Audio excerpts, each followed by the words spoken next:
내일 새벽 소형 목선을 타고 동해상으로 내려온 북한 일가족이 우리 군경에게 먹고 살기 위해 내려왔다 이렇게 말하며 귀순 의사를 밝혔다고 하죠. 그런데 북한 관영 매체들은 연일 풍작을 선전하고 있는데요.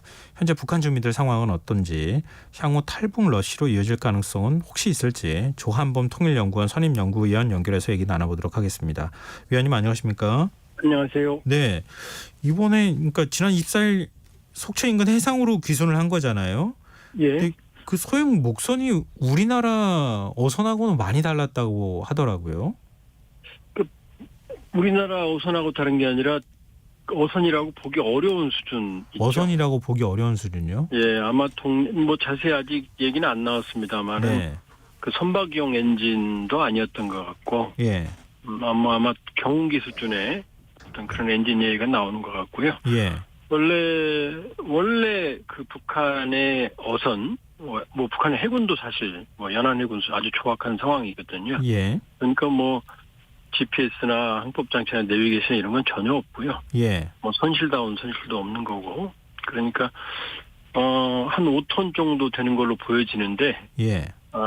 정말로 진짜 뭐 그 뗏목에서 조금 더 나간 정도 상황에서 속초까지 지금 동해 쪽으로 쭉 나갔다가 예. 대각선으로 다시 들어온 거로 보여지거든요. 예. 그 정도 거리를 갔다가 들어온 것도 거의 기력에 가깝고, 그러니까 첫마디가 여기가 어디냐라고 말했다는 얘기는 지금 방향 탐지나 이런 게 전혀 불가능한 상황이었던 것 같거든요. 그러니까 상당히 운이 좋았던 케이스라고 봐야 돼요.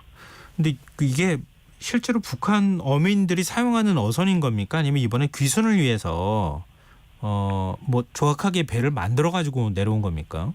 아니, 실제로 어선입니다. 아, 실제 어선입니까? 예, 어선으로 저렇게 만들고요. 예.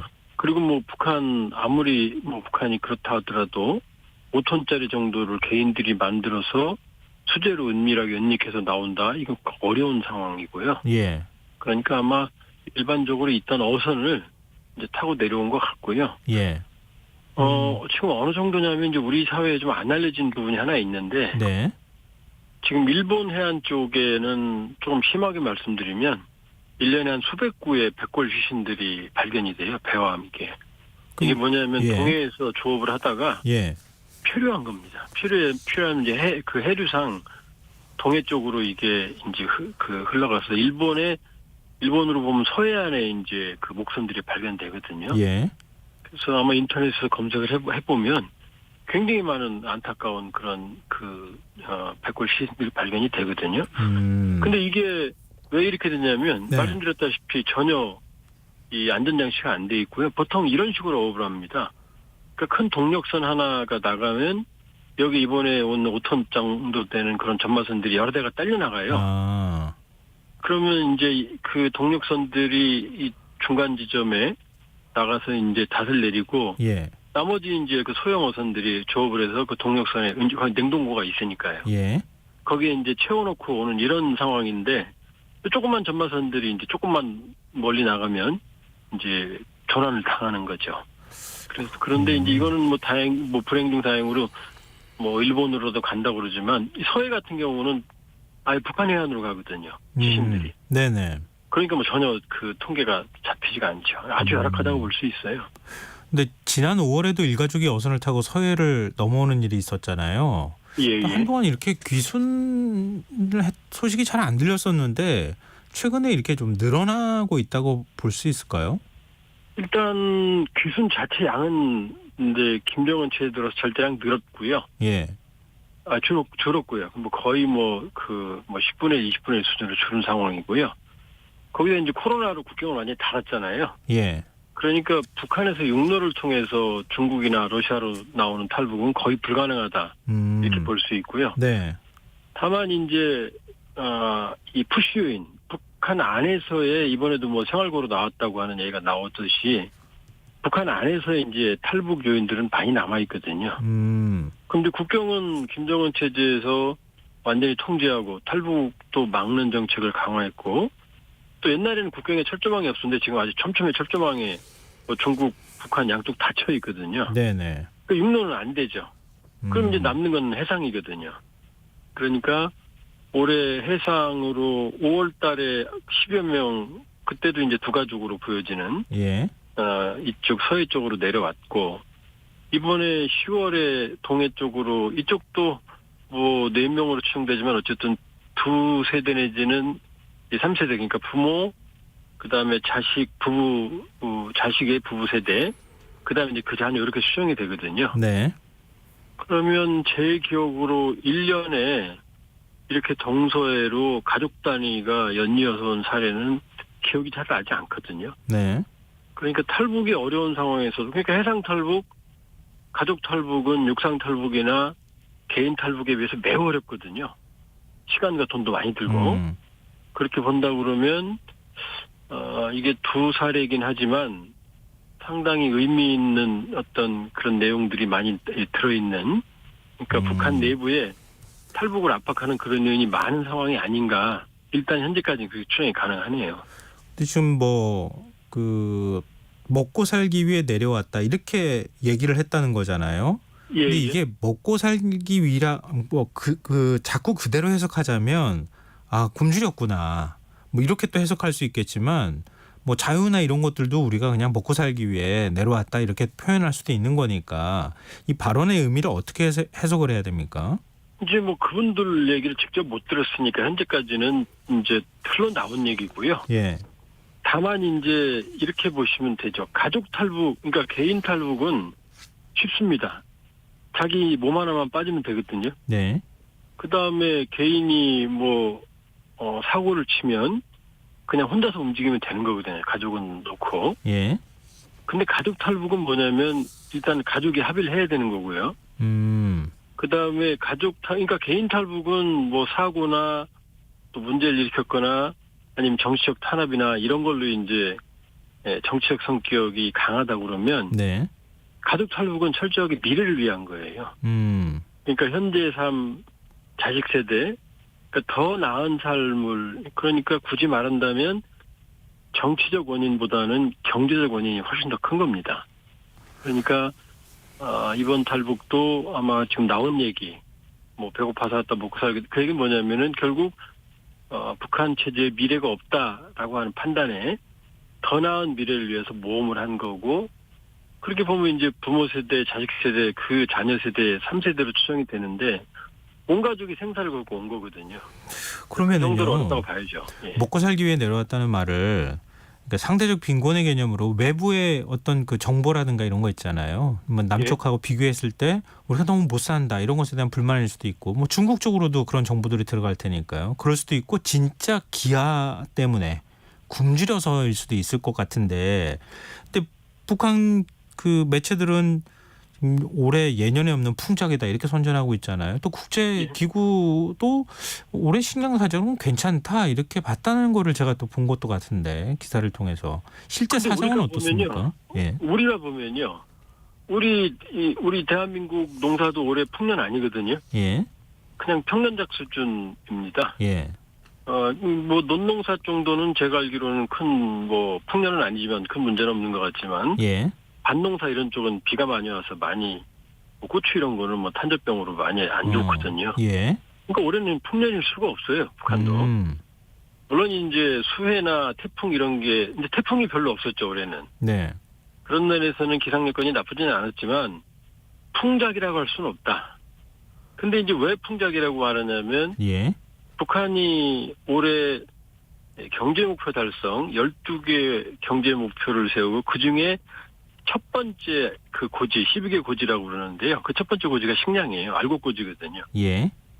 그런데 김정은 위원장이 그렇게 1년 내내 그 경제를 독려하고 지금도 조선중앙텔레비전 보면 하루에서 6, 7번 정도 그 프로파간다 예. 경제 목표 달성에 선전이 나오거든요.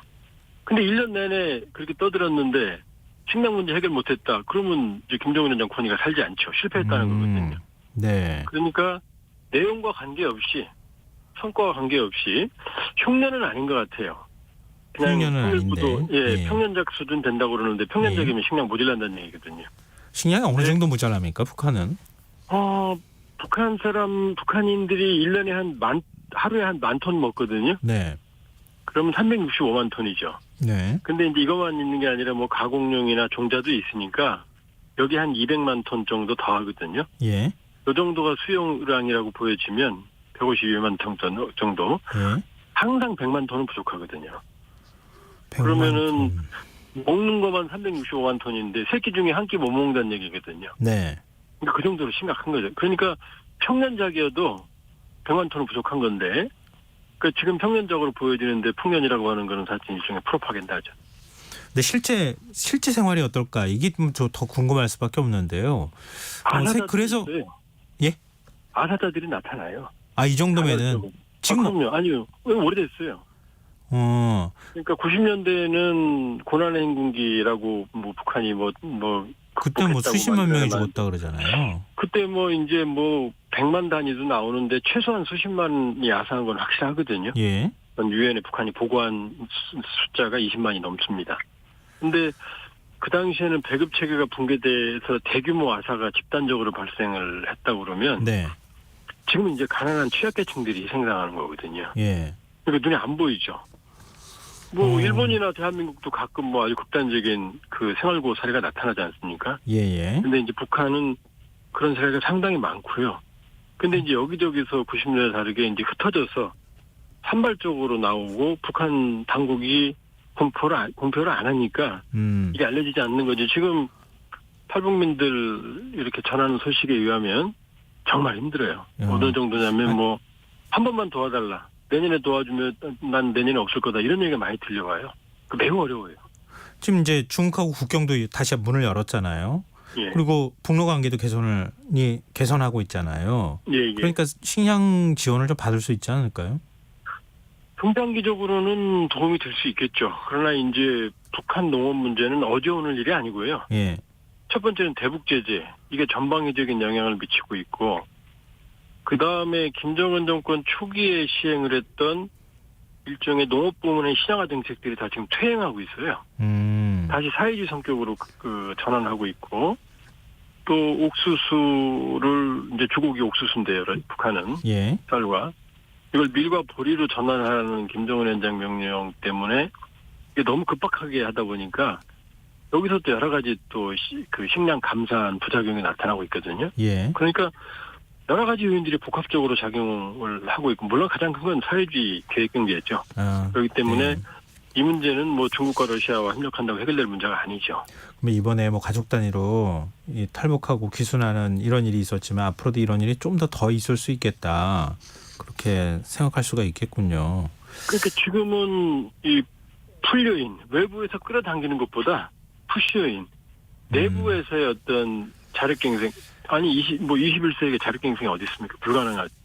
그러니까 알겠습니다. 예. 이런 생활고가 상당한 압박이 될 겁니다. 탈북에 대한. 근데 그게 우리한테 영향을 미치니까 참 이래저래 좀 걱정입니다. 네, 오늘 말씀 고맙습니다.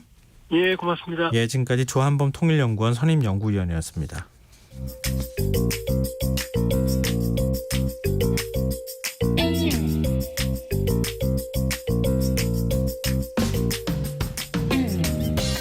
복잡한 정책부터 실무 경제와 투자까지 눈여겨봐야 할 경제 이슈 깊이 있게 살펴보는 시간입니다. 경제읽기 경향신문 박병렬 경제부장 전화로 만나보겠습니다. 안녕하세요. 네, 안녕하세요. 네, 오늘 코스피 지수가 2,300선까지 무너졌어요. 지금 어떤 상황입니까, 국내 증시가? 네, 말씀하신 것처럼 이제 코스피 증시가 어제 미국에서 이제 증시가 큰 폭을 하락을 했는데요. 예. 그러다 보니까 2,300선으로 떨어졌습니다. 이게 지난 21일 종가 2,400선이 이제 붕괴를 2,400선이 붕괴를 했었는데요. 네네. 코스피가 이제 일주일도 지나지 않아서 일단 2,300선 내줬다 이렇게 보시면 될 것 같습니다. 특히 오늘 낙폭을 보면 지금 이제 올해 들어서 이제 최대 낙폭을 이제 갱신한 것으로 이렇게 보시면 되는데요. 네. 특히 외국인들이 정말 많이 팔고 있습니다. 오늘 같은 경우에 외국인들이 4,790억 원 순매도를 하면서 지금 지수를 끌어내렸는데 지금 주식시장은 오늘 코스피의 큰 폭락도 폭락이지만 최근 이제 잇따라서 계속 나오는 이제 주가 조작 사태, 요것 때문에 또 시장이 또 뒤숭숭한 지금 그런 상황입니다. 지금 미수거래도 문제가 되고 있다고 하는데 이 미수거래가 구체적으로 어떤 겁니까? 네, 아마 어제 오늘 영풍재직권 관련돼 가지고 아마 그 기사들을 많이 보셨을 텐데요. 예. 일단 요거부터 한번 제가 좀 설명을 좀 드려야 될 것 같습니다. 이제 일주일 전이었는데 지난 18일에 영풍제지의 그 주가가 갑자기 한가를 이제 기록을 합니다. 네. 이 종목은 지난해 이제 10월만 하더라도 이제 2,700원대 이제 주가였는데요. 예. 지난 9월에는 무려 54,000원까지 오르면서 1년 만에 20배가 오른 이런 종목입니다. 그리고 이제 또 이 영풍제지의 그 지분 45%를 갖고 있는 대주주인 그 대한금속도 이제 같은 날 한가를 기록을 하는데 이제 그러다 보니까 한국거래소가 이제 투자자 보호를 이유로 이 영풍제지와 대한금속의 매매 거래를 지난 이제 19일부터 이제 중지를 시킨 상태였습니다. 예. 근데 이제 알고 보니까 금융당국이 이미 이 영풍제지 관련해서 그 주가 조작 혐의를 포착을 해서 예. 이제 조사를 해오고 있었었고요. 그러면서 이제 이 사건을 검찰에 이첩하고 검찰이 관련자를 체포를 했는데 그 다음 날 알고 봤더니 영풍제지와 대한금속의 주가가 폭락을 한 겁니다. 예. 아마도 이제 관련자들이 수사당국에 체포되는 게 알려지다 보니까 공범들이 일제히 주식을 던지면서 주가가 폭락한 것 아닌가 이렇게 의심을 하는데 네. 이제 여기서 이제 진짜 문제가 되는 게 이 영풍제지와 대한금속의 주가가 폭락을 하면서 한 증권사가 크게 이 두 종목에 물려있던 게 이제 드러난 겁니다. 그게 키움증권이잖아요. 네, 그렇습니다. 지난 20일 그 장마감 이후에 영풍제지 하한가로 미수금 4,943억 원이 발생했다 이렇게 이제 이례적으로 공시를 하는데요. 예. 이 투자자들이 집중적으로 키움증권을 통해서 영풍제지에 대해서 미수거래를 했다라는 제 얘기인데 이 5천억 원이 그 약 5천억 원이 이제 달하는 돈인데요. 이 돈은 키움증권의 이번 상반기 영업이익과 맞먹는 아주 엄청난 이제 그런 이제 돈이었기 때문에 이제 문제가 되는 겁니다. 아까 말씀하신 것처럼 그럼 이 미수거래가 도대체 뭐냐? 예. 이 미수거래는 이 증권사에서 돈을 빌려서 하는 투자 거래. 예. 이것 중에 이제 하나로 보시면 되는데요. 예. 이제 구체적으로 말씀드리면 이 종목별로 정해진 증거금률만큼만 이제 투자자는 돈을 내고 나머지는 이제 증권사로부터 돈을 빌려서 주식을 투자하는 방식인데 네. 뭐 예를 들어서 증거금률이 40%인 종목이다. 이러면 100만 원치 주식을 살 때 투자자는 내 돈 40만 원만 있으면 되고요. 예. 나머지 60만 원을 증권사로부터 빌려서 살 수가 있습니다. 다만 이때 미수거래를 이용하게 되면 이 거래일 뒤에 그러니까 주식이 내 계좌로 완전히 입고되는 그 순간에 증권사에 이제 돈을 갚아야 되는데요. 이때 돈을 갚지 못하면 증권사는 투자자의 주식을 강제로 팔아서 빚을 회수합니다. 네. 이걸 바로 이제 또 반대 매매라고 하는데요. 이게 이제 신용융자 거래 이것도 이제 빚을 빌려서 저희가 하는 투자인데 요 신용융자 거래에 비해서 미수거래는 통상 그 증거금률이 낮습니다. 즉 그 적은 돈으로 많은 주식을 살 수가 있기 때문에 네. 레버리지를 크게 일으킬 수 있다는 그런 장점이 있습니다. 반면에 3일 안에 갚아야 되기 때문에 네. 제어 기간이 아주 짧다라는 또 그런 이제 단점이 있는데요. 앞서 말씀드린 것처럼 이번 영풍제지 같은 경우는 키움증권을 통해서 미수거래가 집중적으로 이루어지고 있었다는 게 이제 뒤늦게 이제 밝혀진 겁니다. 아니 근데 왜 하필이면 키움증권이냐? 무슨 문제가 있었던 거냐? 이런 지적을 받고 있는 거잖아요. 네. 여기 왜 그 키움증권이 이랬을까라는 게 지금 미스테리로 좀 남아 있는데요. 예. 진짜 주요 증권사들은 그 올 초부터 이 영풍제지 주가가 치솟으니까 이 이른바 이제 증거금률 이걸 100%까지 올리면서 사실상 미수거래를 막았습니다. 이 통상 그 증권사들은 어떤 주식의 가격이 폭등을 하게 되면 이 레버리지를 일으키지 못하도록 이런 좀 조치를 취하는데요. 그런데 유독 키움만 계속 40%를 유지를 합니다. 그러다가 이제 사고가 터지고 나서 19일 돼서야 이제 100%를 올리는데 실제로 보니까 이번 영풍제지 주가 조작 혐의를 받는 세력은 100여 개에 달하는 이제 계좌를 동원해서 지금 시세를 조정한 것, 그러니까 주가를 조작한 것으로 보이는데요. 이 중 지금 상당수가 키움증권 계좌인 것으로 좀 알려졌습니다. 아마도 다른 증권사가 막히니까 키움증권으로 달려갈 수가 있었을 텐데요. 그러다 보니까 이제 증권사에서는 다른 증권가에서는 키움증권의 그 부실한 내부 통제가 주가 조작에 빌미를 제공한 것 아니냐 이래 보는데 이 또 키움증권에 좀 특징이 있습니다. 키움증권은 MTS나 HTS 같은 온라인 쪽으로 고객 수가 증권사들 중에서 가장 많은 그런 증권사입니다. 네네. 즉 그 다른 증권사랑 다르게 수수료로 주로 이제 수익을 내는데요. 예. 그러다 보니까 이좀 의도적으로 이 미수 거래에 대해서 좀 느슨하게 대응을 한 것 아니냐 이렇게 이제 보는 시각도 있는데요. 어쨌든 그 결과적으로 키움증권은 지난번 그 나덕현 씨의 8개 종목이 이제 폭락했던 CFD 사건 예. 여기에 이어서 잇따라 이제 주가 조작이 연루가 되다 보니까 이제 오명을 좀 쓰게 됐고요. 지금 향후에 금융당국의 강한 제재가 내려질 가능성도 좀 있을 것 같습니다. 그러게 말입니다. 이런 거 있을 때 금융당국이 곧바로 검사 나가가지고 문제가 있으면 빨리 제재하고 이거 애꿎은 사람들이 또 피해를 보는 거 아니에요? 이렇게 돼버리면. 그러니까 지금 영풍제지, 대한금속 뭐 이런 거 경우에도 지금 개미들은 피해 보고 있을 거 아니겠습니까? 그렇죠. 이 지금 주가가 흐름이 어때요? 지금 하한가 맞았다는 얘기 들리는데. 네, 맞습니다. 오늘부터 이제 이 영풍제지, 대한금속 거래 정지가 됐다가 또 오늘부터 이제 거래가 재개됐습니다. 딱 일주일 만에 이제 거래가 재개가 됐는데요. 영풍제지 오늘 뭐 장 열리자마자 바로 한가 바로 추락을 했습니다. 지금 지난번 그리고 지난 거래일 이번 거래일 그 이틀 연속 2번 연속 지금 한가를 맞았는데요. 그러다 보니까 2번 한가를 맞으니까 지금 주가 조작이 밝혀지기 전에 비해서 지금 반토막으로 떨어졌습니다. 48,000원 하던 지금 주식이 오늘은 23,000원대까지 지금 떨어져 있는데요. 대한금속도 역시 그 하한가로 오늘 거래를 마쳤습니다. 특히 오늘 영풍제지 보니까 전체 주식수의 40% 물량이 한가로 풀렸는데 예. 이게 지금 주문이 지금 다 체결되지가 않았습니다. 대주주 지분을 제외하면 유통 물량의 70% 이상이 오늘 한가로 왔는데요. 이 말은 내일도 주가 폭락이 예상이 된다. 이렇게 저희가 이제 볼 수가 있을 것 같습니다. 아마 오늘 나온 물량들 대부분 키움증권 통해서 반대 매매 물량 나온 것 아니냐 이렇게 보는데 이게 지금 아직도 영풍제지 같은 경우에 지금 시총이 줄어들었습니다만 아직 1조 원대가 넘습니다. 예. 이 다른 제지 종목들 보니까 지금 시총이 2천억 원대거든요. 예. 그러면 앞으로도 지금보다 5분의 1 정도, 그러니까 5분의 4 정도 지금 시총이 더 줄어들 수 있다. 이렇게까지 봐야 되는데 이렇게 줄어들면 지금 업계에서는 키움증권이 회수할 수 있는 미수금 뭐 반대 매매로 다 팔아도 아마 1,000억 원 정도밖에 안 될 거라고 보고 있고요. 예.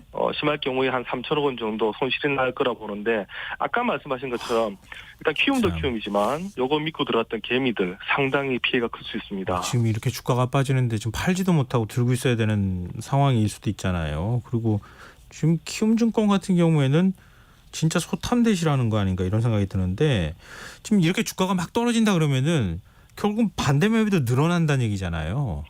네.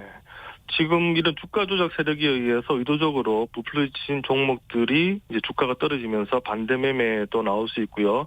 특히 아까 앞서 말씀드린 것처럼 오늘 이제 주가가 크게 하락을 했는데 지금 이제 우리 증시에서 걱정되는 게 이제 반대 매매입니다.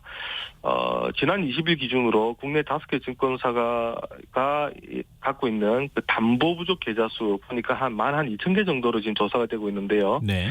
이게 지금 한 달 전 4,200개에 비해서 3배나 많은 숫자입니다. 한 달 만에 부실 계좌가 이만큼 늘어났다는 얘기인데 이 담보 부족 계좌란 개인이 갖고 있는 자산이 증권사가 정한 담보 비율보다 이제 낮아진 계좌인데요. 이 문제가 해결되지 않으면 증권사는 바로 이제 그 반대 매매에 들어가게 됩니다. 네.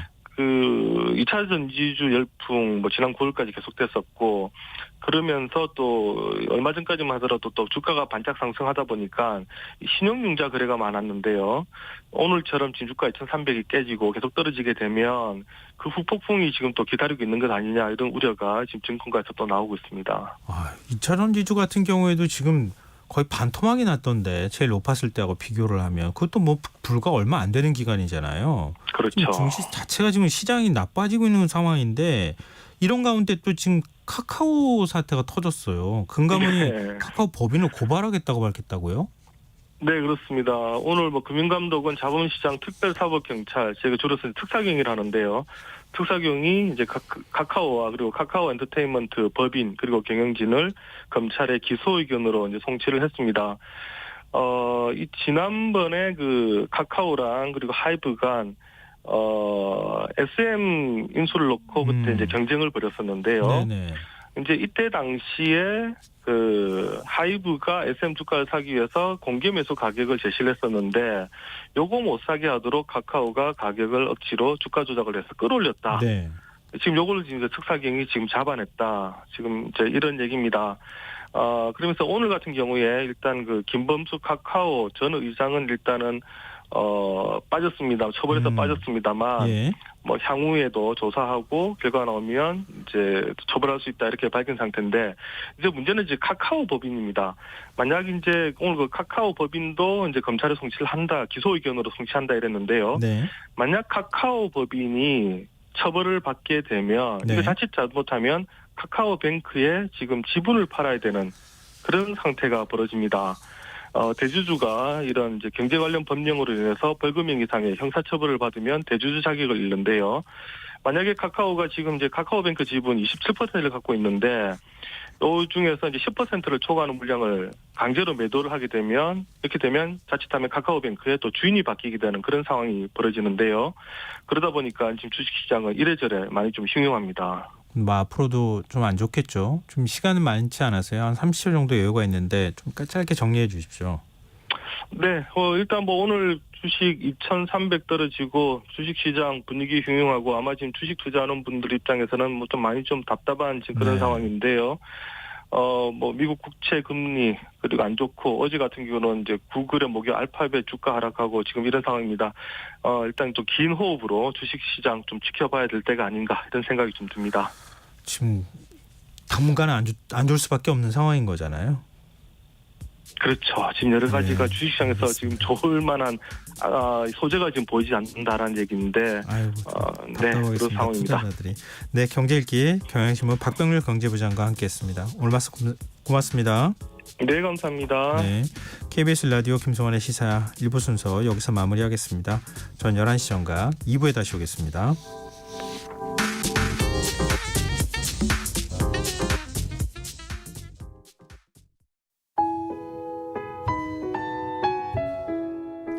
청취자 여러분, 위기가정을 찾아주세요. 어려운 경제 상황 속에서 긴급한 경제적 지원이 필요한데도 복지 사각지대에 놓여 있어 아무런 지원도 받지 못하고 극한 상황으로 내몰리고 있는 위기가정이 늘고 있습니다. KBS 강태원 복지재단에서는 사회 안전망에서 벗어나 위기에 처해 있는 가정을 발굴해 긴급 지원하는 사업을 진행합니다. 여러분 주위에 스스로의 힘만으로는 도저히 일어설 수 없는 힘든 이웃이 혹시 있는지 찾아봐 주세요. 우리 사회의 건강한 구성원으로 신속히 복귀할 수 있도록 KBS 강태원 복지재단이 작은 힘을 보태겠습니다. 여러분의 제보 전화를 기다립니다.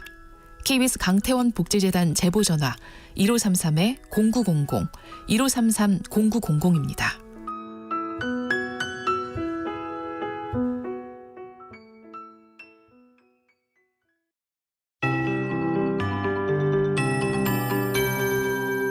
KBS 58분 날씨. 내일은 전국이 가끔 구름 많겠고 강원 영동과 경북권은 대체로 흐리겠습니다. 오전까지 경기 동부와 강원 내륙 산지, 충북과 전북 동부, 경상권 내륙에 가시거리 200m 미만의 짙은 안개 끼겠습니다. 새벽까지 강원 영서와 충북 북부에 5에서 40, 제주도에 5mm 안팎의 비가 가끔 내리겠습니다. 또한 동풍의 영향으로 오늘 밤부터 강원 영동, 내일 오전부터 경북 동해안과 북부 내륙에 가끔 비가 오다가 낮에 대부분 그치겠습니다. 예상 강우량은 강원 영동 중북부 20에서 60, 그 밖의 지역 5에서 최대 40mm입니다. 내일 아침 최저 기온 서울 8도, 광주 12도 등 전국이 5에서 15도, 낮 최고 기온은 서울, 대구 19도 등 전국이 16에서 22도로 평년과 비슷하겠습니다. 다만 강원 영동을 제외한 대부분 지역에서 일교차가 10에서 15도가량 벌어지겠습니다. 특히 서해안과 동해안, 강원 산지와 제주도는 강풍이 불겠습니다. 환절기 건강관리 잘해주시기 바랍니다. 내일 전국의 미세먼지 농도 전 권역 보통으로 예상되고 서울과 경기도, 강원 영서와 충청권, 호남권과 제주도는 오전에 나쁨 수준 보이겠습니다. 서울 현재 기온 14.9도, 습도 79%, KBS 58분 날씨 박성준입니다.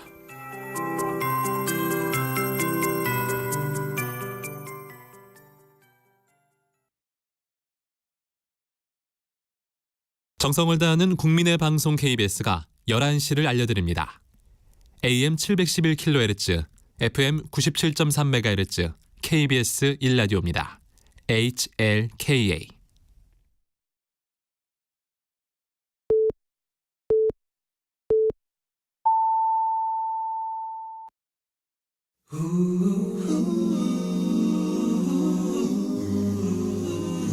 이 밤 그냥 보내긴 아쉬우니까요. 당신의 하루의 끝까지 야무지게 채워드립니다. 당신의 지식 충전소 김성환의 시사야.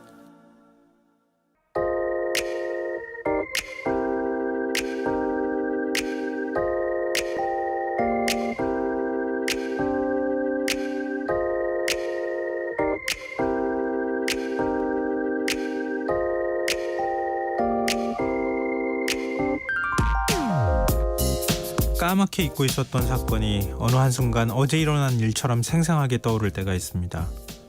얼마 전 한 신문 칼럼을 읽다 궁중족발이란 단어를 발견하자마자 2018년 6월에 있었던 일이 주마등처럼 머릿속을 스쳐 지나갔습니다. 보증금을 한꺼번에 3배 이상 올려달라는 새 건물주의 요구를 견디다 못한 식당 사장이 건물주를 망치로 폭행하는 일이 있었습니다. 기억하는 분들이 있겠지만 폭행 그 자체보다 임차인의 억울한 사연이 더 공감을 불러일으키면서 석 달 뒤 국회가 임차인의 계약갱신 요구 기간을 5년에서 10년으로 연장하는 내용의 상가 임대차 보호법을 통과시키기도 했죠. 그 후 5년, 궁중족발 사건을 제 기억에서 불러내준 사람은 이종건 옥바라지 선교센터 활동가였습니다. 바쁜 일상, 어디 국수집에서 멸치 육수 우리는 냄새라도 코끝을 스치면 국수 끓이던 날이 생각난다며 자신의 냄새로 기억하는 음식점들이 있다는 추억담을 꺼낸 이 활동가. 자신에게 흰 벽지가 희끄무레해질 시간 동안 족발 삶는 들통에 불을 끄지 않고 간장과 돼지기름이 뒤엉켜 펄펄 끓는 냄새로 손님을 꼬드겼던 한 족발집이 있었다고 말합니다. 바로 그 궁중족발이었습니다. 그는 건물에서 쫓겨난 궁중족발이 홍은동의 새로운 곳에 둥지를 틀었다는 반가운 소식을 전하고 있었습니다. 식당 사장은 강제 집행당하며 가장 먼저 빼놓았던 씨육수를 다시 꺼내 끓이기 시작했고 희끄무레한 벽지는 없지만 식당에서 풍기는 냄새만큼은 여전했다고 말합니다.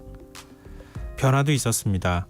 얼마 전 가게 상호를 궁중족발에서 주거니 박거니로 바꿨고 차림표 맨 위에는 여전히 족발이 자리 잡고 있었고 간장 들통은 여전했지만 새로운 메뉴가 더해지니 냄새가 바뀌었다고 말합니다.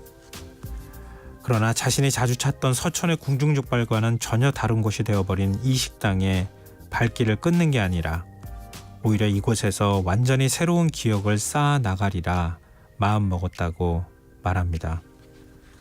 실제로 법을 바꿔 많은 사람들의 삶을 지켜낸 이 가게에 들러 족발에 안주까지 한 상 푸짐하게 시켜 먹으며 이렇게 기도했다고 말합니다. 주기만 했으니 받기도 하는 가게로 부디 오래오래 지켜달라고.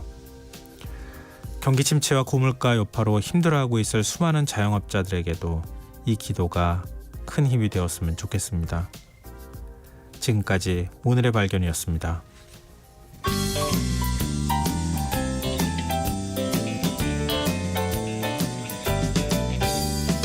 사진관 옆에 칼국수집 만두통에서 김이 나네. 구수한 만두 찌는 냄새 골목에 꽉 찼는데 한 손에 배달통을 든 청년이 묘기 부리듯 자전거를 타고 나가시네. 옷감이 딱 가요. 전화 받는 아줌마 바쁘네. 순두부 기다리는 아가씨 젓가락 쪽쪽 빨고 있고 흰모자 순저방장 아저씨 땀을 뻘뻘 흘리네.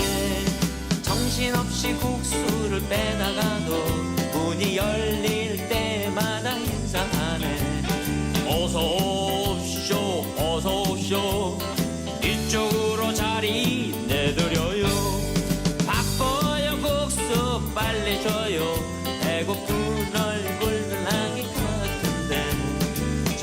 점심시간 바쁜 칼국수집 정말 사람 사는 것 같네.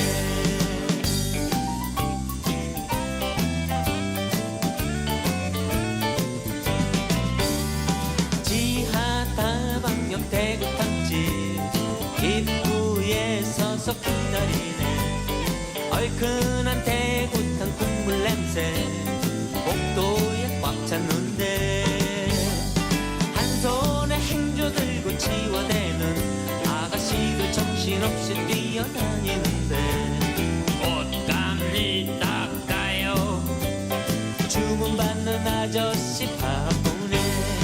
차례를 기다리는 신사들 목젖이 쭉쭉 늘어지고 아까운 점심시간 반절이 침만 삼키 나가네. 정신없이 주문을 받다가도 손님이 갈 때마다 계산하네.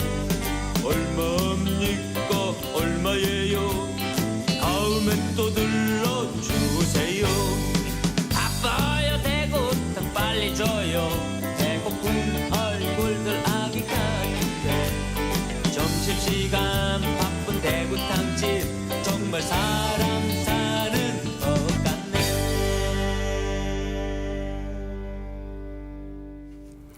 오늘의 발견에 이어서 김창완의 점심시간 칼국수집 듣고 오셨습니다. 김성환의 시사는 언제나 청취자 여러분의 관심과 참여 기다립니다. 오늘도 방송 내용과 관련한 청취자분들 문자 들어오고 있는데요. 휴대전화 뒷자리 4797 쓰시는 청취자분께서 법 하나가 바뀐 영향력이 크네요. 성계사님의 크나큰 마음도 대단하시고요. 갑자기 따뜻한 국수가 먹고 싶어졌어요. 이렇게 문자 주셨어요. 아, 멸치국수 저도 먹고 싶네요. 그러지 않아도 저도 좀 속이 출출했는데 갑자기 그 멸치국수 냄새가 코끝을 스쳤습니다. 그리고 청취자 최동진님, 저는 동네에서 야식 족발집을 하고 있어요. 고물가로 막국수 양을 조금 줄였는데요. 그랬더니 손님이 줄고, 아이고 자영업자는 힘듭니다. 이렇게 문자 주셨어요. 아이고 맞습니다. 사실 걱정될 때가 있어요. 왜냐하면 이제 밖에서 밥을 먹는 경우가 있는데요. 먹고 나면 다른 가격이 자꾸 오르니까 손님이 줄겠구나 하는 걱정을 저절로 안 하게 되더라고요. 그러니까 앞으로 이렇게 사람들이 발길을 자꾸 끊게 되면 그러면은 식당이 경영이 어려워지고 식당 수는 더 줄어들게 되고 자영업자들은 더 힘들게 되고 이런 악순환이 계속되는 거 아닐까. 경기가 빨리 좋아져야 되는데 아직 좋아질 기미가 없으니 말이죠. 좀 걱정입니다. 이래저래. 조금 힘드시지만 조금만 더 버티시면 어떨까 그런 생각이 듭니다. 좀 힘내셨으면 좋겠습니다. 네, 청취자분들 문자 계속 기다리고 있겠습니다. 저희가 추첨해서 당첨된 분들께 모바일 쿠폰 선물로 드리겠습니다. 참여하신 문자 번호는 샵 9730이고요. 짧은 문자 50원, 긴 문자는 100원의 정보 이용료가 부과됩니다. 콩 게시판 KBS 라디오 유튜브 채널을 통해서도 무료로 참여하실 수 있습니다. KBS 라디오 김성환의 시사회와 함께하고 계신 지금 시각은 11시 8분입니다.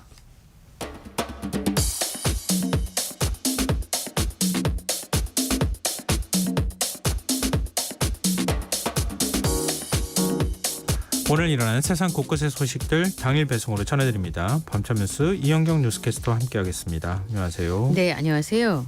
미국에서 총기 난사 사건이 발생했다. 수십 명이 숨졌다. 이런 소식이 전해졌어요. 예, 25일 현지 시각으로 루이스턴의 제2의 도시, 그러니까 메인주의 제2의 도시인 루이스턴에서 네. 월마트 매장, 식당, 볼링장에서 한 남성이 총기를 난사하는 일이 있었습니다. 총격범이 난사한 소총은 고성능 소총이어서 많은 사람이 다치고 숨졌는데요. 현재까지 발표한 것에 따르면 현지 언론에서는 지금 최소 22명이라고 지금 발표를 하고 있거든요. 예. 그리고 60명 정도가 다친 것으로 추정하고 있는데 부상자들이 인근 병원으로 옮겨져서 치료 중입니다.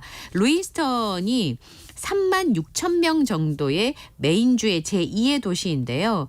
환자가 너무 많아서 다른 병원과 협력하고 있다고 병원에서 밝히고 있습니다. 그리고 이번 사건이 2019년 8월에 텍사스주 엘패소 월마트에서 23명이 사망했던 사건 이후에 최악의 총기 난사 사건이라고 전하고 있는데요. 그 목격자의 얘기에 의하면 풍선이 터진 줄 알았다는 거예요. 처음에는. 네. 돌아보니까 풍선이 아니라 사람이 무기를 들고 있었다. 현지경 총격 소리가 빡 하고 터지는 그 소리가 이제 풍선 소리라고 소리랑 생각하고 비슷했구나. 돌아봤는데 네. 범인이 무기를 들고 있었다고 전했고요. 현지 경찰이 10분 만에 현장에 도착을 했습니다만 범인이 이미 자신의 차를 타고 달아난 뒤였습니다.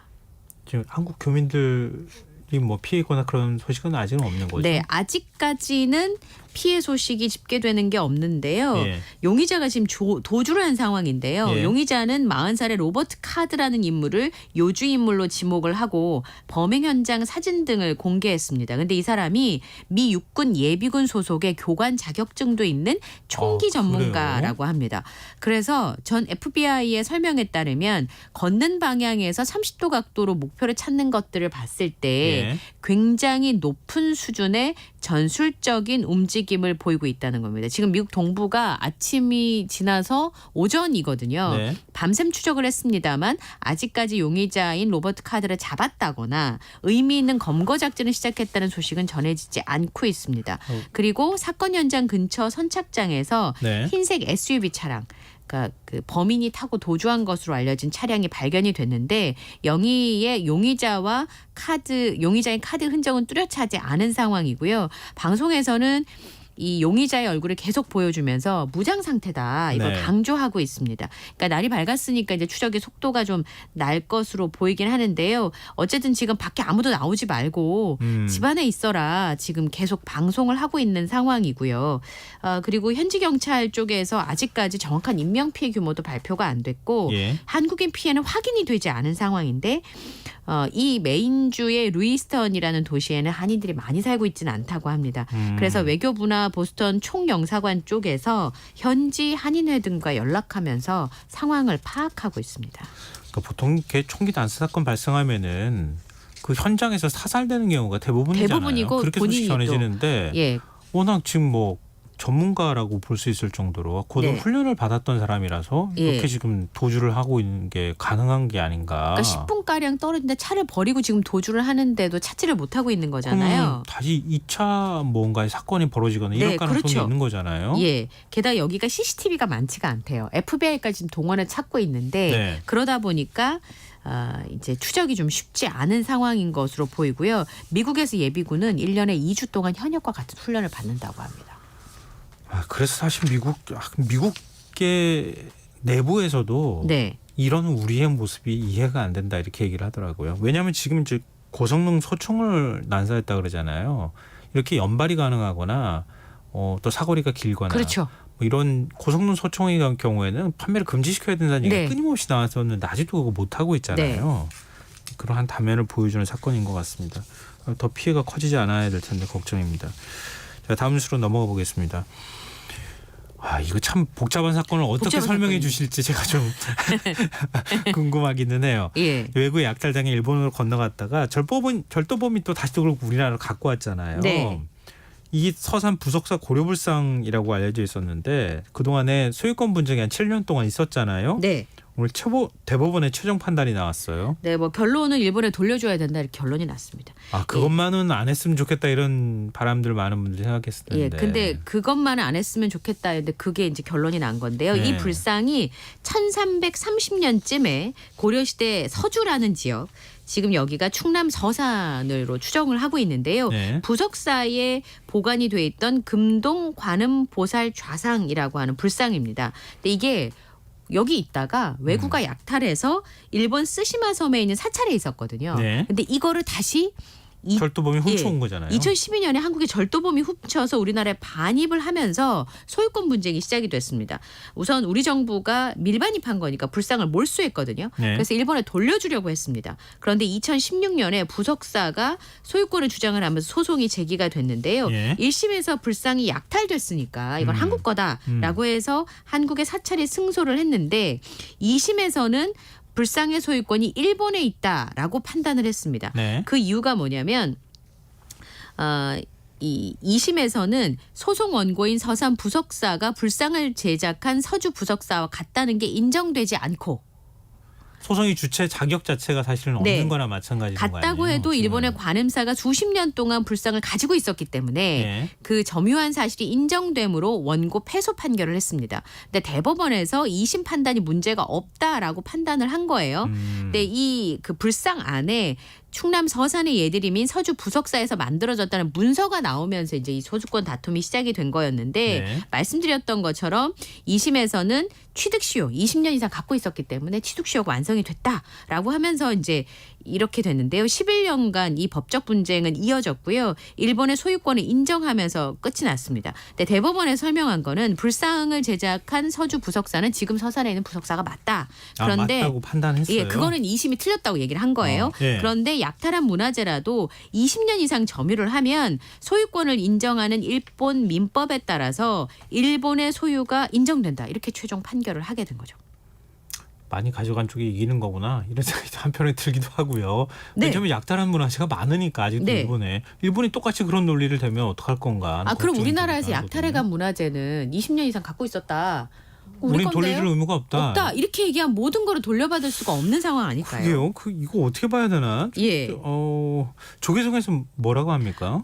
약탈을 정당한 판결이다라고 하는 비판의 목소리가 굉장히 크게 나왔는데요. 예. 서산 부석사의 전 주지인 원우 스님이 이것은 폐륜적인 판결입니다. 우리 대법원은 무력적 불법적 약탈을 합법화해 줬기 때문에 이건 야만적 판결입니다라고 밝혔습니다. 이렇게 하면 약탈한 문화재에 대해서 소유자의 정당한 권리를 가로막는 반역사적 판결이 될 뿐만 아니라 예. 한국을 포함한 전 세계의 약탈 문화재 문제 해결에 있어서도 최악의 판례가 될 것이다. 만약에 대법원 판단대로 약탈 문화재의 취득시효를 인정하게 되면 네. 향후에 모든 약탈 문화재에 있어서 약탈한 국가가 소유권을 주장할 게 명확한 거 아니냐라고 예. 지정을 했습니다. 그래서 문화재를 뺏겼던 후손의 입장에서 약탈을 자행했던 사람들을 상대로 소송을 제기했던 것인데 대법원이 그거를 앞장서서 합법화했다. 어디 내놔도 세계 어디 내놔도 부끄러운 판결이다. 이렇게 지적을 했습니다. 일본 정부는 바로 반환 절차에 반환받겠다. 그러니까 네. 반환받는 절차에 들어간다고요. 네, 일본에서도 굉장히 각별한 관심을 가지고 있는데요. 네. 테레비 아사히에 따르면 무라이 하이데키 관방부 장관이 불상 소유자인 간논지에 조기 반환될 수 있도록 한국 정부에게 촉구하고 동시에 관계자와 연락해서 적절히 대응하겠다라는 입장을 밝혔는데요. 한국 대법원이 간논지가 소유자란 판결을 해줬다라고 짧게 평가를 했습니다. 우리 외교부도 대법원의 판결을 존중한다고 얘기를 했기 때문에 반환을 예고한 상황이고요. 예. 그러니까 우리 대법원이 판결 내자마자 일본 정부가 이렇게 반응을 보이는 거 보면서 한편으로 이런 생각도 드네요. 일제 강제동원 배상 판결은 대법원에서 한 거 아닌가? 그러게요. 그거는 어떻게 무시하다가 자기네 유리한 판결 나오니까 싹 가져가겠다고 얘기하는 게 이게 맞는 건가? 그런 생각도 들고요. 네. 일본의 호응 조치는 이런 거 원래 우리 소유라 그러면은 법적으로는 그렇게 판단했어도 돌려줘야 우리가 된다. 그렇게 태도 보였던 것처럼 일본이 그건 한국이 그냥 계속 가지고 있으십시오. 예. 이렇게 해야 맞는 거 아닙니까? 그게 호응 조치 아니에요? 예. 갑자기 문득 그런 생각이 드네요. 그렇습니다. 자, 지금 여러분께서는 KBS 라디오 김성환의 시사회와 함께하고 계십니다. 밤참수 계속 이어가겠습니다. 요즘 연예인들 마약 투약 그러니까요. 혐의가 계속 나오고 있는데 네. 진짜 이게 내사 중인 상황에서도 또 마약 투약했다고 하는 얘기가 나오고 특정 연예인의 이름이 나오고 네. 그리고 그다음에 이권 소식이 나오고 예. 또 다른 연예인 이름이 또 거론되고 지금 예. 이런 상황이에요. 말하자면 이 마약을 권한 것으로 알려진 고 진원지를 수사를 하면서 여러 연루된 이름들이 나오고 네. 그 업소가 그 VIP들이 많이 드나드는 업소라고 합니다. 네. 거기에는 이제 배우분들의 연예인분들이 많이 드나드는 것으로 알려지니까 이런 얘기들이 나오고 있는데요. 지금 현재 루머도 확산이 되고 있어요. 최정상급 아이들, 유명 여자 아이돌, 여가수, 아이돌 출신 여배우 막 이러면서 루머가 돌고 있는데 예. 요거는 경찰에서 가짜 뉴스라고 밝혔습니다. 그러니까 이런 과정 자체가 이러니까 자꾸 추가로 누군가 또 있는 거 아니야, 또 있는 거 아니야라고 네. 추측하게 되니까 이름이 자꾸 그 아닌 사람 이름이 거론되잖아요. 근데 피해를 지금 입는 거고. 2명으로 안 끝날 것 같습니다. 지금 상황이. 예. 왜냐하면 우선 그룹 빅뱅 출신의 지드래곤이 2011년에 대마족 흡연혐의로 적발이 돼서 기소유예 처분은 이미 받은 상황이고요. 네. 그 당시에 누군가 담배를 줬는데 마약인지 몰랐다 이렇게 주장을 했거든요. 일본에서 그런 일이 있었다, 뭐 이렇게 얘기를 해서 또 그런 측면도 있었을 거예요. 예, 그리고 12년 만에 다시 마약 혐의로 수사선상에 오른 상황인데요. 뭐 자세한 내용은 알려지지 않고 있습니다만 현재 피의자로 전환이 돼서 출국 금지 조치가 내려질 것으로 알려지고 있고요. 국내에 이제 이성균 씨랑 지드래곤의 경우는 머물고 있고 그런 상황이기 때문에 조만간 모발을 포함한 신체에 대한 압수수색 검증영장을 발부받아서 집행할 예정이고 국내에 머무르고 있습니다만 경찰에서는 출국금지 조치를 내릴 것으로 지금 알려지고 있습니다. 그리고 최근에 지금 SNS에서 나오는 내용 중에 하나가 이 지드래곤 씨가 최근에 그 김포공항을 통해서 출국하는 모습이 있었는데요. 예. 그때 영상을 저도 봤는데 좀 이상해 보이기는 해요. 너무 끊임없이 불편한 듯이 팔, 목 이런 걸 막 움직이고 굉장히 불안해 보이는 모양이었는데 예. 주머니에 손을 넣었다가 모자를 만졌다가 머리를 쓰다듬었다가 이렇게 굉장히 부자연스러운 움직임을 보였습니다. 그리고 그 당시에 사실은 의혹을 제기한 분들도 있었거든요. 근데 팬티 고스란히 촬영한 장면들이 지금 끊임없이 얘기가 나오고 이전에 마약 투약 혐의로 기소가 됐던 유아인 씨 모습과 유사하다 이런 반응들도 나오고 있습니다. 그리고 제가 말씀드린 것처럼 배우 이성균 씨랑 지드래곤은 연관성이 없는 것으로 지금 전해지고 있고요. 근데 이게 유흥업소의 마약 첩보로 시작된 수사이기 때문에 여기에 그 드나들었던 고객들이 주로 재계 고위층의 인사들이거나 유명 운동선수이거나 연예인분들이기 때문에 한두 명으로 안 끝날 거라는 예측들이 더 많이 나오고 있습니다. 마약 공급을 한 의심을 받고 있는 사람이 의사예요? 예, 의사가 지금 경찰에 입건이 됐습니다. 지금 불구속 입건해서 수사 중에 있다고 오늘 밝혔는데요. 예. 이 A 씨가 이성균 씨하고 권지용 씨에게 별도의 대가를 받지 않고 마약을 제공했다고 밝혔습니다. 그리고 그 다음에 접촉을 해서 마약을 건넨지 여부는 아직까지 확인해주지 않고 있는데요. 예. 그리고 이 의사 외에도 다른 마약 공급책이 더 있는 것으로 보고 구체적으로 어떤 마약을 공급했는지 종류는 얼마나 되는지 지금 조사를 할 방침인데요. 이 멤버십으로 운영되는 유흥업소이기 때문에 네. 그 과정 중에서 이 의사의 혐의가 포착이 된 거고요.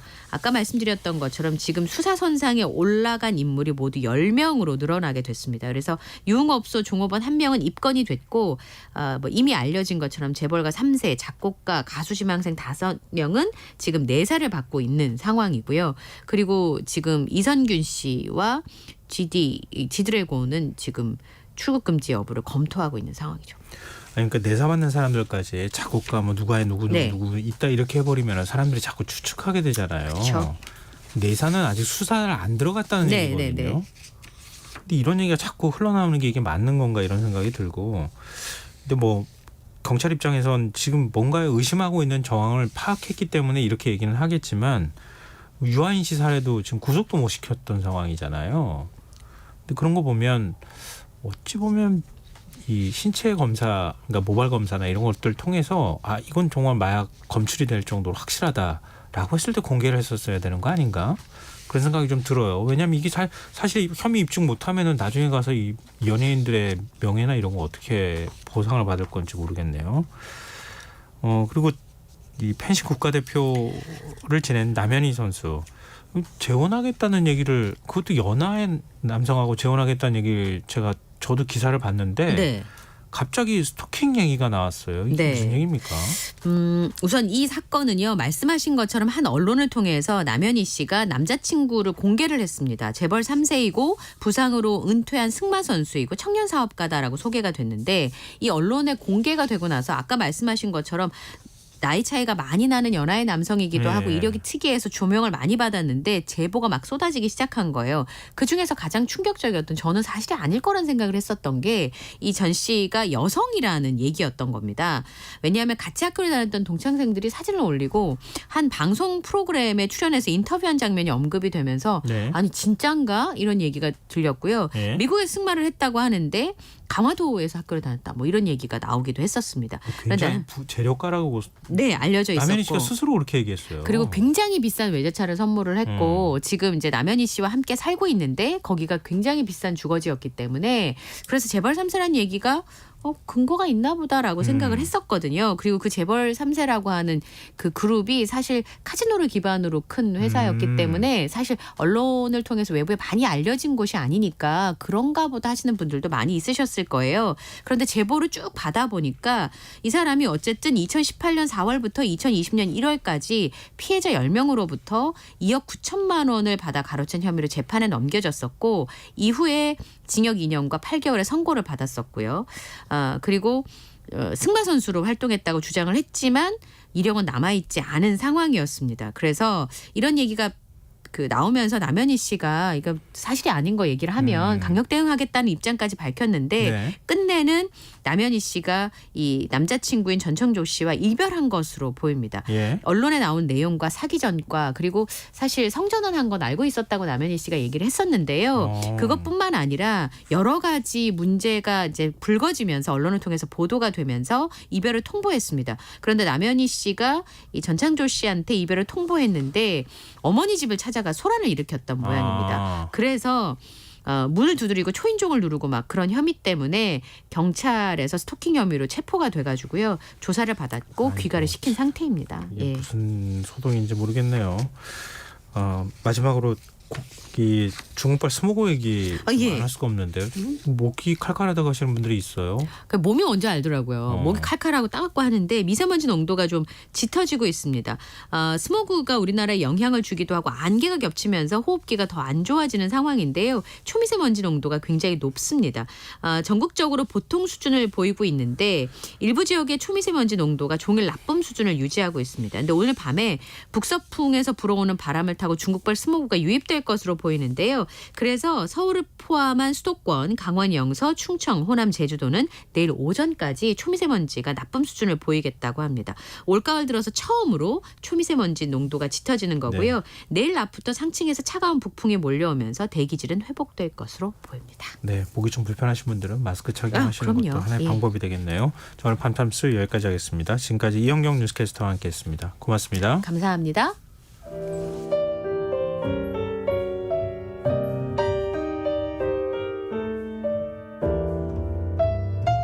내일의 품격 김성환의 시사야에서 챙겨가세요. 하루를 마무리하는 시간 꺼내보는 당신의 지식 창고 KBS 1라디오 김성환의 시사야.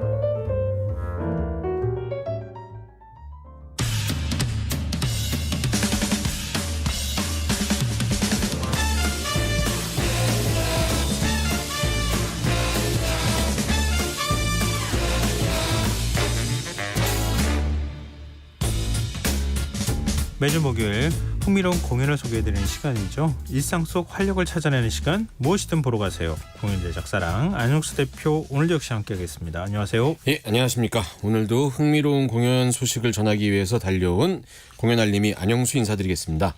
웰컴 대학로 행사 잘 마쳤습니까?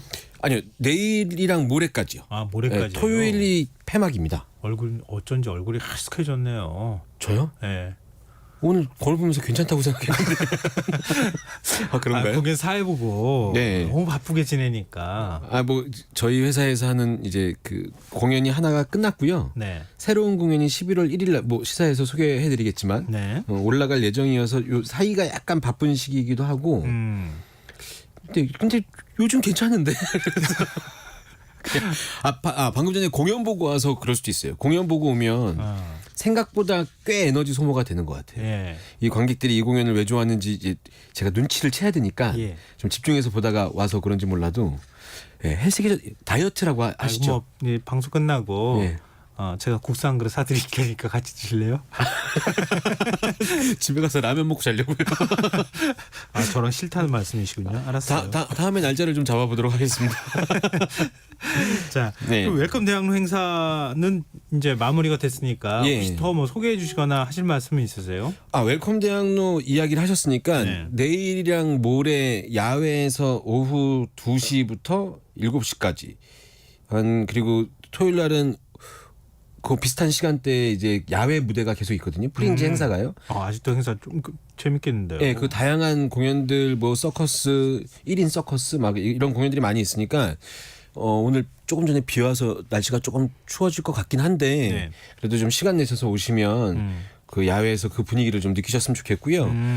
오늘 또 갖고 온 공연이요. 네. 이 웰컴 대학로라는 행사가 갖고 있는 취지를 공연 한 작품이 이미 스스로 해결해 나가고 있는 작품이 하나 있거든요. 스스로 해결해 나간다고요? 예, 그 작품 제목이 뮤지컬이고요. 인사이드 윌리엄이라는 작품이에요. 대학로에 있는 아트원 시어터라는 곳에서 하고 있는 소극장에서 하는 뮤지컬이거든요. 네. 이 작품 갖고 왔습니다. 이번에 막을 올린 건 아닌 거죠? 조금 공연을 시작한 지 좀 된 거죠? 예, 그렇죠. 그 공연 시작한 지 한 달 이상 됐고요. 예. 이번이 초연도 아니고 재연 공연인데. 아, 재연이에요. 네, 예. 제가 왜 웰컴 대학로의 취지를 혼자 스스로 개척해 나가고 예. 있다고 말씀을 드렸냐면 예. 이 웰컴 대학로 제가 지난주에 말씀드렸지만 이 웰컴 대학로의 가장 이 행사의 취지 중에 큰 목적 중에 하나가 대한민국에 있는 대학로라는 문화 밀집 이 지역을 국내외의 관광객들한테 알리는 목적이 있는데 이 대학로 안에 있는 공연 컨텐츠도 외국에 알리는 게 큰 목적 중에 하나거든요. 그렇죠. 네. 그래서 이제 그 해외에 있는 그 공연 관계자들이 와서 우리나라 보고. 제작자랑 이렇게 막 예. 연결시켜주기도 예, 한다고 맞아요. 말씀드렸거든요. 예. 그런데 이 오늘 제가 소개해드릴 인사이드 윌리엄이라는 이 뮤지컬이 2021년 11월에 우리나라에서 초연이 된 이후에 예. 그때 성과도 꽤 좋았습니다. 예. 관객들 평가도 좋았고 그리고 이 작품 만들어질 때 창작 작품 지원 사업 같은 곳에서 지원금도 받아서 작품을 했고 그 시상식에 노미네이트도 많이 됐고요. 예. 이랬던 작품인데 이 작품이 이미 이 결과를 가지고 한 번 공연했었던 결과를 가지고 예. 이미 외국에 먼저 나가서 공연을 하는 작업들을 하고 있었던 거죠. 그래서 그러니까 작년에 중국 상하이에서 공연이 됐고요. 예. 올해도 그 칭다오랑 난징에서 공연이 됐고요. 그리고 이 부분이 중요한데 그 뮤지컬의 본고장이죠. 영국에서 30분짜리 쇼케이스로 공연이 진행이 된 거죠. 우와, 그래요? 네. 그 우리 그런 얘기 하잖아요. 런던 관광 가면 네. 뮤지컬 한 번은 보고 와야 돼. 아, 영국이랑 브로드웨이는 하나 봐줘야죠. 그 꾸벅꾸벅 졸면서 네, 무슨 말인지 못 알아들으니까. 네. 뭐 알아듣지도 못하고 네. 시차가 너무 많이 벌어져가지고요. 네. 그 밤 시간대 공연할 땐 자야 돼요. 근데 졸면서 봐요 보통은. 그러니까요. 그 이제 그 왜 태양의 서커스 이런 쇼, 라스베가스 쇼, 네. 막 이런 거 아니면 뮤지컬 유명한 것들 이제 외국에서 하면 이거 하나 보고 오고 거기서 이제 티 같은 거 한 장 사갖고 와서. 그럼 한 4, 5년 뒤에 우리나라에 온다니까요. 네. 그 공연이. 그래서 자랑 삼아 입고 다녀줘야 되거든요. 그 내용이 뭐냐 그러면은 내용? 아 이게 멋있어. 이렇게 얘기하게 되는데 아니 뭐 앨범이든 뭐든 네. 티셔츠가 남든 하나만 남으면 돼요. 아 그러니까요. 추억만 가져오면 되는데 거기에 우리나라 공연이 갔다는 거 아니에요? 그렇죠. 그 영국에 가서 공연에 이제 이 뮤지컬 무대 본고장인 곳에 가서 쇼케이스를 했고 지난번에 제가 말씀드렸었던 그 라흐에스트라는 공연도 미국에 초청받아서 가구 이제 이런 게 이제 한국문화예술위원회에서 그런 작품을 몇 개 선정을 해서 외국에 보내주는 해줘요? 지원 사업 같은 게 있거든요. 그렇군요. 아주 그 팍팍한 예산으로 알고 있는데 이게 이제 비행기를 타도 비즈니스를 끝낼 수 있느냐 이코노미 실적 불만을 또 거기다 얹어서 얘기를 해주셨는데요. 조금 너무 멀리 가니까요. 공연해야 되니까. 그래서 네, 이렇게 가게 되는데 예. 이미 이제 인사이드 윌리엄이라는 공연은 영국의 쇼케이스를 진행한 거죠. 아니 근데 네. 뮤지컬 제목이 네. 윌리엄 이거 딱 영국 느낌 나는데요. 그렇죠. 네. 이게 정확히 짚으셨습니다. 이 제목에 힌트가 있습니다. 아 그래요? 이 영국에서 공연한 쇼케이스가 뭐 처음도 아닌데 왜 이렇게 의미 부여를 제가 하냐면 제목이 인사이드 윌리엄이잖아요. 네. 이 제목에 나오는 이 윌리엄, 이 영국 느낌의 윌리엄, 이 느낌이 네.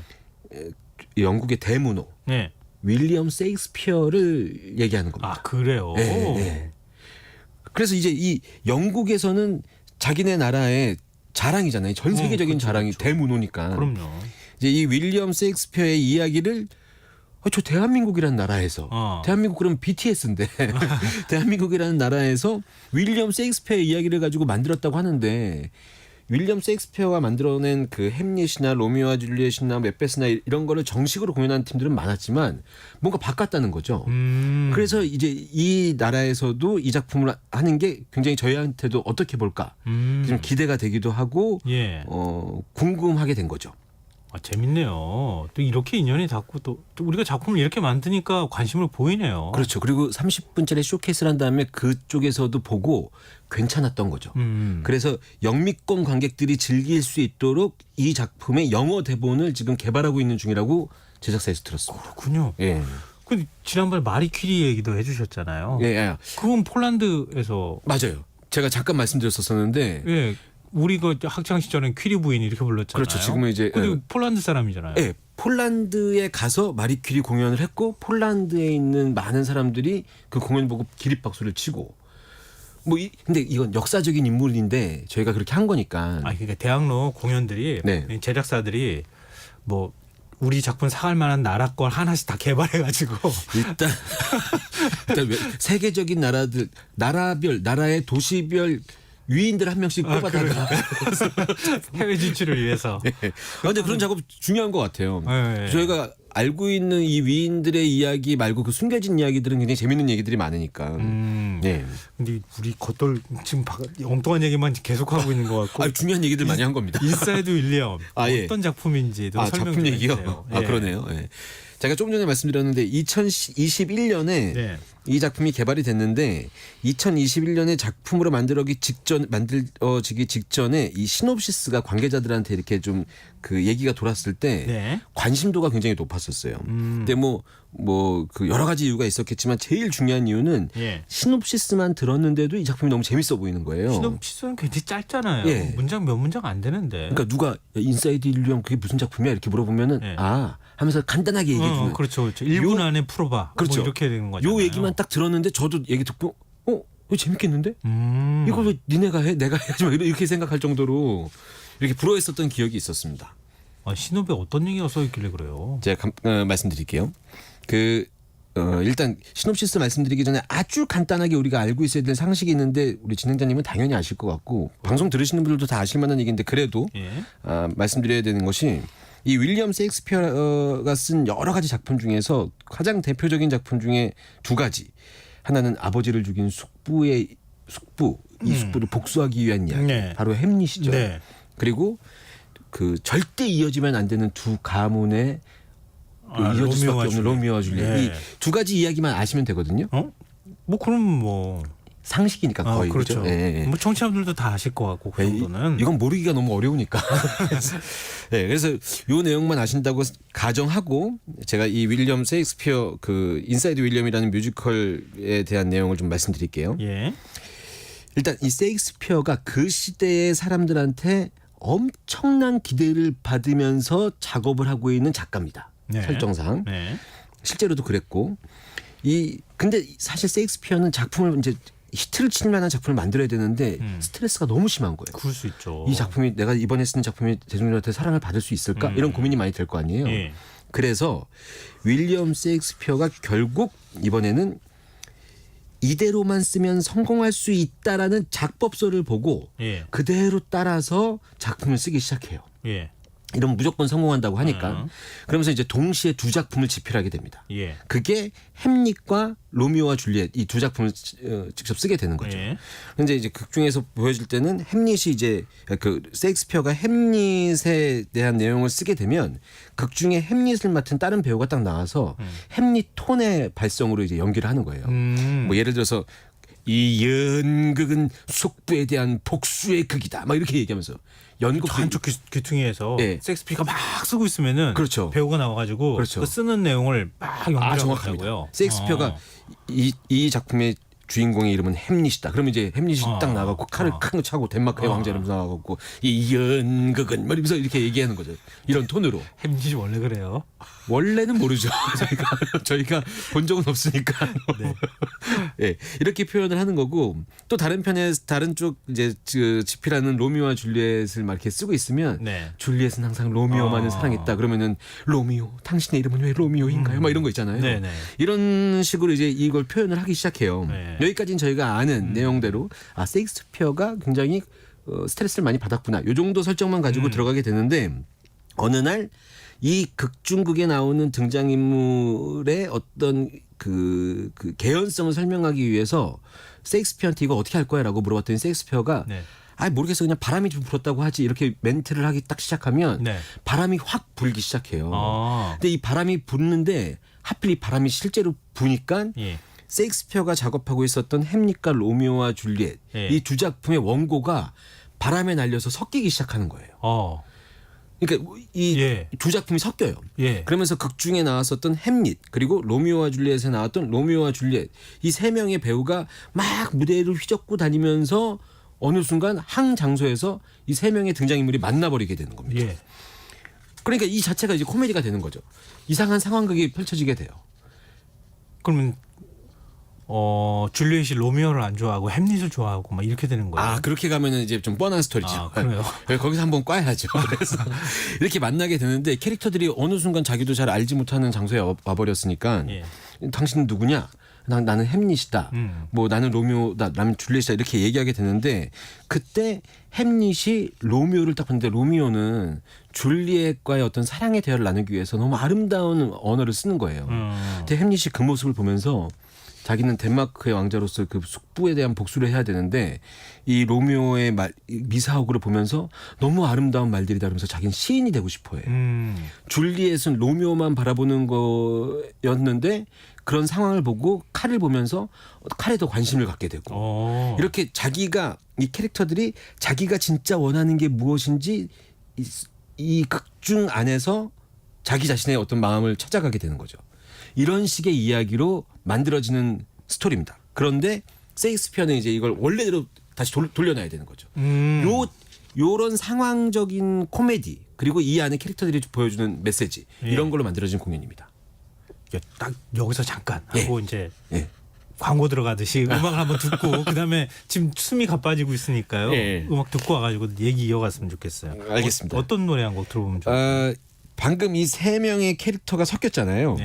그중에 로미오는 어떤 마음이냐면 자기는 줄리엣을 사랑하고 이런 게 중요한 게 아니라 세익스피어가 쓰는 모든 소설의 주인공이 되고 싶어하는 자기 의지가 갖고 있어요. 그래서 그 자기의 의지를 표현하는 노래 주인공이라는 노래가 있거든요. 이 노래 길진 않은데 재밌으니까 한번 들어보셨으면 좋겠습니다. 네, 듣고 오겠습니다. 주인공 난 주인공이 좋아 어렸을 때부터 있었던 센터 욕심 하지만 누구도 날 시켜주지 않았지 주인공 난 주인공 하고 싶어 외모 빼곤 잘난 것이 없었기에 항상 내 포지션은 애매했었어 내 인생 처음으로 갖게 된 기회 게다가 제목에 내 이름이 들어가 이 작품이 성공한다면 많은 사람들이 내 이름을 알게 되겠지 진정한 주인공이 되는 거야 저기다! 저기요! 난 주인공이 좋아 주인공 난 주인공 하고 싶어 주인공 나 주인공 시켜줘요 어떠한 플롯이라도 소화할게요 잘생긴 주인공으로 남을 수 있다면 난 주인공 난 주인공 그래 넌 주인공 주인공이 좋아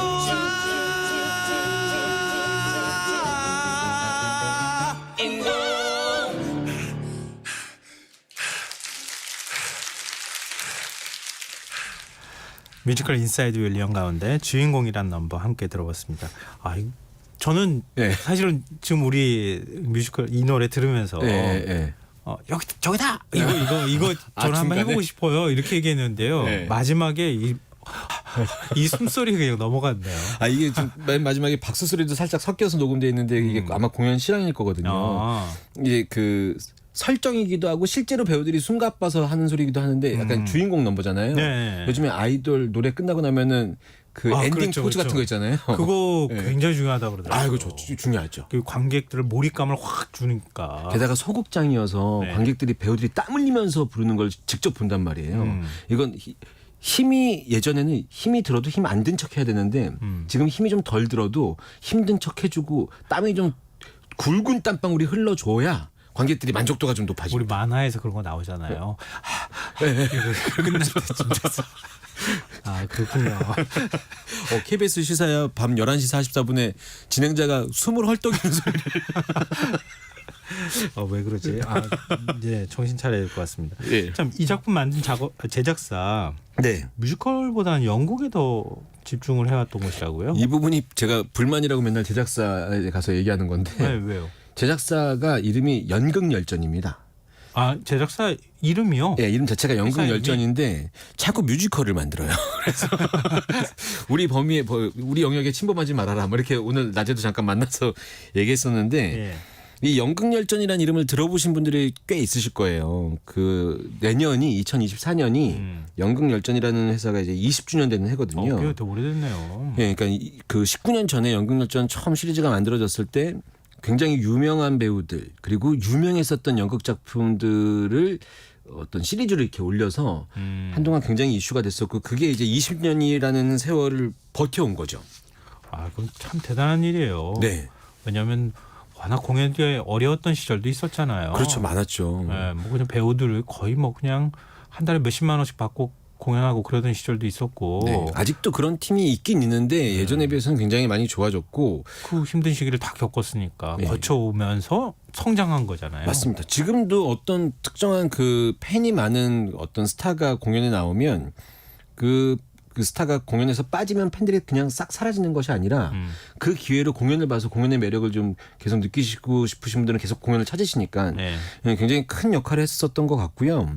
이제 내년에 20주년을 맞이해서 이벤트를 하나 하게 되는데 네. 연극열전이 갖고 있는 20주년의 공연 중에서 다시 보고 싶은 걸 이제 조사를 한 거예요.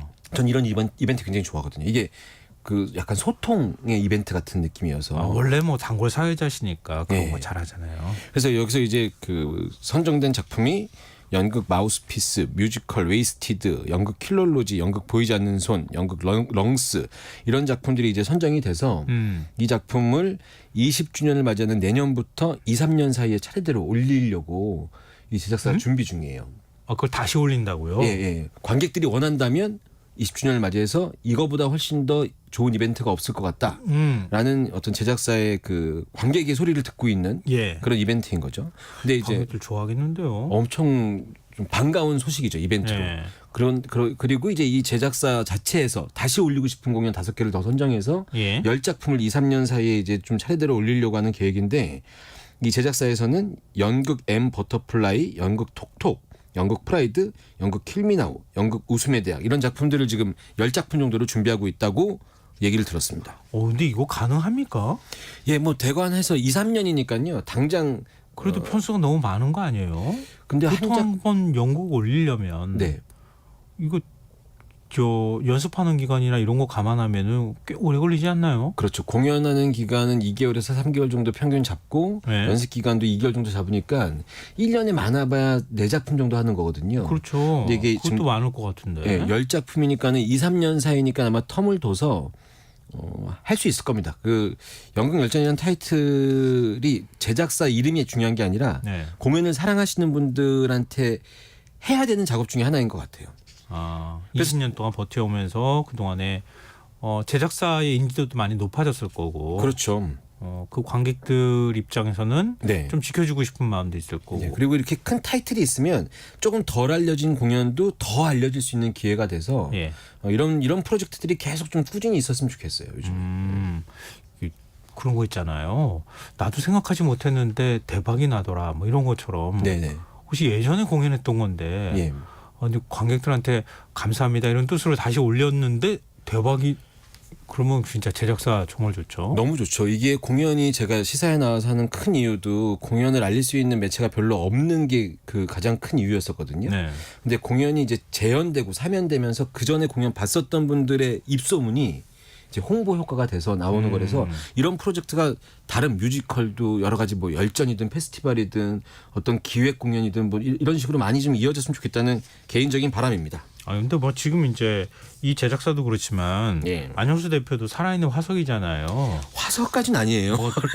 대학로에 20년 넘게 지키지 않았어요? 제가 이제 그 20년 넘긴 넘었는데요. 그 앞쪽에는 저 또 다른 쪽에 강남 쪽에 많이 있었고요. 대학로 쪽에서 공연을 많이 한 거는 이제 한 15년 정도 된 것 같아요. 아, 그래도 그게 그 기간 동안 그 사실 이런 제작사들하고 함께 계속 같이 해왔다고 해도 과언이 아니니까요. 네, 예전에 그 뮤지컬 열전, 그 연극 열전이라는 게 히트를 친 다음에 뮤지컬 열전도 있고 여러 가지 이런 시리즈가 있었거든요. 근데 잠깐 좀 이게 좀 깔아앉았던 분위기였는데 이걸 계기로 좀 많이들 이런 이벤트가 많이 있었으면 좋겠습니다. 네. 근데 이렇게 쭉 말씀해 주시니까 네. 한번 참여해 보고 싶다라고 하는 생각도 들고요. 네. 이렇게 해서 연극 무대를 쭉 이렇게 편수들이 네. 이어져서 시리즈처럼 올라가면 네. 그거 하나씩 이렇게 보는 재미. 그렇죠. 그런 거 있잖아요. 격파하는 재미 그런 것처럼 그런 재미가 있겠다 싶은데요. 격파하시는 재미를 느끼시는 분들을 위해서 아마 이제 공연 팀들에서 모든 공연을 다 본 사람들한테 어떤 선물도 주고 이런 마케팅이 뒤따라오겠죠. 네. 굿즈 같은 것도 좀 모을 수 있게 하고. 그건 아이디어를 좀 주시면 좋겠네요. 네, 꼭 전달해드리도록 하겠습니다. 자, 우리 마지막 들어볼 거 어떤 건가요? 네, 그 뮤지컬 인사이드 윌리엄에서 이 캐릭터들이 스스로 진짜 자기 의지로 원하는 어떤 삶에 대해서 얘기하는 노래가 있거든요. 네. 저희들도 모두 꿈꾸고 살고 있으니까. 그래서 이 제목이 또 제목답게 파라다이스라는 넘버거든요. 네. 알겠습니다. 이 날씨 그 파라다이스. 네. 네. 자, 무엇이든 모르고 가세요. 랑 안윤수 대표와 함께했습니다. 고맙습니다. 감사합니다. 김성환의 시사양 오늘 순서 여기서 마칩니다. 모바일 쿠폰 당첨자는 홈페이지 공지사항에서 확인하실 수 있습니다. 뮤지컬 인사이드 윌리엄 가운데 파라다이스 파트 2라는 넘버 함께 들으시고요. 저는 내일 다시 찾아뵙겠습니다. 지금까지 시사평론가 김성환이었습니다. 고맙습니다. 가자! 스코틀랜드!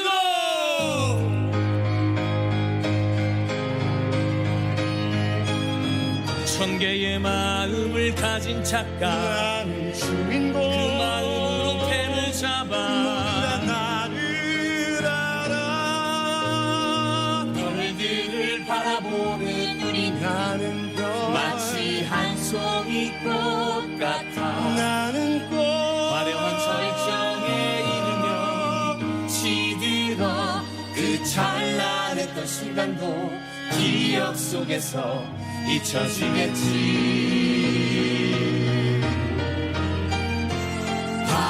파라다이스 내가 행복한 이곳이 파라다이스 언젠가 시들어버릴 꽃 한 송이라 해도 시간의 파괴 속에서 낮이 밤이 되어도 이만하면